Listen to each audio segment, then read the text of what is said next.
Hello everyone, we're at the beginning of our acrylic study here, so we're going to go over a couple quick basics and materials before we start a little blending demo. So I've got my palette here that we're going to go over on the first day of class, how to make a stay wet palette. Super cheap alternative to the ones you have to buy pads for. They're very nice if you work in acrylics a lot. I'd recommend getting one at some point. You can see I've got a bunch of different brands. I use the Liquitex ones, Liquitex a lot. I also use these golden fluid acrylics. I've run them through airbrushes. I use those a lot because I don't like having to break down the viscosity. As you can see, they've got some different information on every bottle that's going to tell you how transparent everything is. It's going to tell you how light fast it is. It's going to come into play when you're choosing your colors. I also got these Arteza ones from Amazon because I think a lot of you might be working with some of these brands that I'm not as familiar with that might be coming from Amazon or from somewhere else. They're a little cheaper. I think a pack of 60 of them was like $30. You can see they each have the light fast things on them. They have the little squares that tell you if it's transparent or not. This one is like 50-50. That ultramarine, it says, is very transparent, which is going to come into play. And then there's like a cerulean that's very opaque. And then one really big bottle of titanium white because we go through it like crazy. So I also am going to work on, I bought a bunch of these little canvas boards. You don't have to always be working on canvas. I do think it's nice to kind of try it out, get used to it. It's going to move different than your other things that you might have worked on.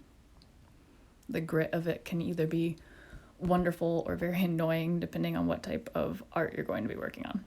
So we're going to go over some basic blending techniques with this. When you're looking for your brushes, I'm going to talk about stiffness of brush versus like your watercolor brushes. So when you're picking them out for what tools are, you're going to switch between brushes a lot more than we do in watercolor, truthfully. So the ones on my left hand are all pretty soft.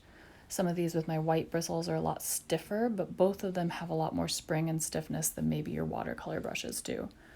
The paint itself is heavier, it's denser, it's harder to move around. So the first thing we're going to look at here is doing a wet on wet blend. I've applied a really wet layer of this dark ultramarine blue, a wet layer of this deep green, and then I'm going to take a very dry brush and kind of start mixing and moving them between the two. Blot your brushes a lot. Try not to always rinse them in water if you don't have to, because water getting added to it's going to make it very transparent, make it run. As you can see, when we start moving things back and forth, we get a lot of brush strokes in our work. This is why we work in layers and acrylics. As you can see, we talked about the ultramarine has a transparent quality to it, which is one of the things that's being very frustrating as we're working through this. But you're going to layer your brush strokes back and forth and kind of crisscrossing them to erase them out from what's underneath.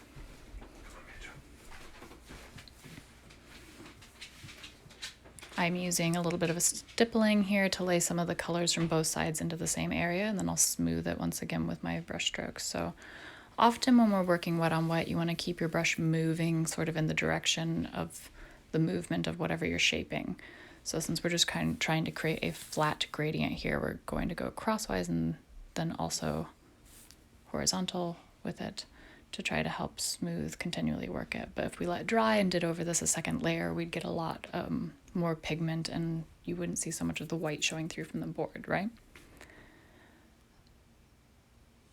So now we're going to move down to wet on dry and dry brushing, which is a technique I use all the time. Wet blending is wonderful for getting a bunch of base colors down or working on really big blends, really big gradients, but I think dry brushing gives you a lot of different textures. It gives you some wonderful blending, and it also can be very controlled, which makes some of us feel a lot better about things.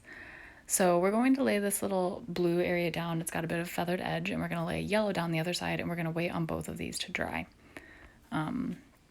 It's nice to go ahead and feather your edges, even of the parts you know you're going to cover, because it's just one less thing that you have to kind of fuss with later. So we'll be adding that deep green in the middle and dry brushing it out. But first, those need to dry. So while that's drying, we're going to look at some textured blends. You'll know that when we talked like in watercolor, we went through a lot about, oh, the modeling looks good, the not flatness of it. acrylics have a tendency to go flat all on their own. So working with kind of a texture and allowing your brush strokes to show through in a purposeful way can be really helpful in creating more realistic textures and blends that are nice to build on top of. So for this, we're going to use a couple larger brushes with some different edges so you can kind of see how they react. And we're going to want clean water because we're using a different kind of color here to play with. So we're doing sort of oranges, and then there's a rusty color in the middle, and then into reds. So for textural blends, you're going to want a pretty thick layer of paint. For a lot of things, you want a lot more paint than you think you do in acrylic. Nice thing about having the Stay Wet palettes that have the tops closed on them is you don't have to be as afraid of putting it out. But as you can see, I'm kind of working my brush back and forth and being pretty liberal with the application of paint into it and just allowing them to mix on my brush, mix on the page, only wiping it off when I want to return to an area. So if you just worked in your deepest, darkest color, don't now hop over and work to the lightest color unless you want them to blend a lot more. So you can also try it with a different shape brush and see that it creates different shape textures. Rounder brushes create softer, varied textures. You get a lot more angles with an angular brush. And then you can also kind of play with what it looks like when you blend things smoothly with it. So we've used that sort of textural way to create a gradient, but if we now go through with a little bit of clear, we can kind of smooth between the two things and create a gradient over it while it's still a little tacky. So if you are wanting a cleaner, smoother gradient, you can still apply it, blend all the colors with these textural approaches, and then smooth them out as they dry to create that smooth gradient that we maybe are more used to seeing in watercolor. That little bit of clear blending medium is a lifesaver. I'll probably recommend that you all get it if you can at all afford it. It helps so much.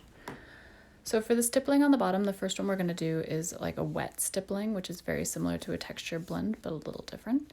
And then we're going to paint this other side yellow so we can look at a dry stippling on that one. You all know what traditional stippling is. It just has to do with the density of the paint you lay down, right?